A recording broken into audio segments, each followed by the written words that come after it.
Last weekend, Spider-Man No Way Home retook the #1 spot, and it looks like going into this weekend, it's expected to maintain at #1, and also take down Avatar in the United States box office. So let's see what people are saying about this.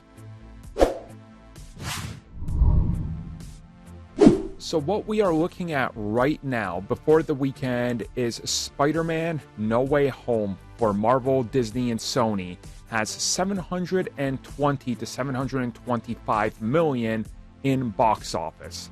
And Avatar currently in the United States has 760 million.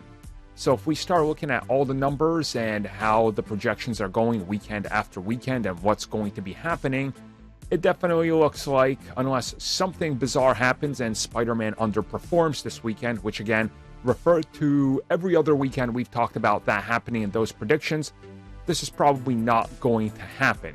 So, as people are saying, Spider-Man No Way Home has managed to hit this in under 40 days. It took James Cameron's Avatar 81 days and not a whole lot of competition, which is exactly where Spider-Man sort of is. There's not a whole lot competing against it. Scream had that one weekend, but we saw how that went. So this weekend, it's going to add to its total and continue to live in theaters for a while. And everybody's now saying, yeah, it's definitely going to take down that film.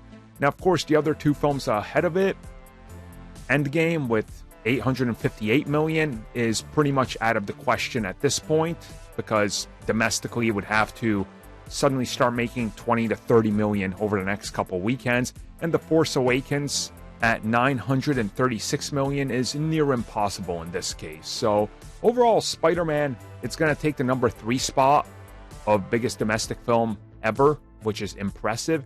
And again, we're still going to have to remain optimistic that this film is going to have a good time at the box office and continue to do good where it counts, which is just bringing in numbers all across the world. And we still don't know.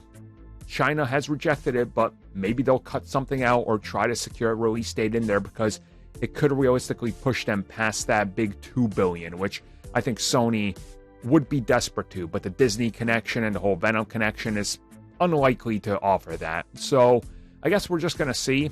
We're going to wait and see what happens this week with the box office this weekend specifically and get back to this. And we're going to have an interesting picture to kind of look at over the next 2 to 3 weeks before the film leaves theaters and inevitably hits home media and wherever they're going to, roll out the first releases in terms of digital.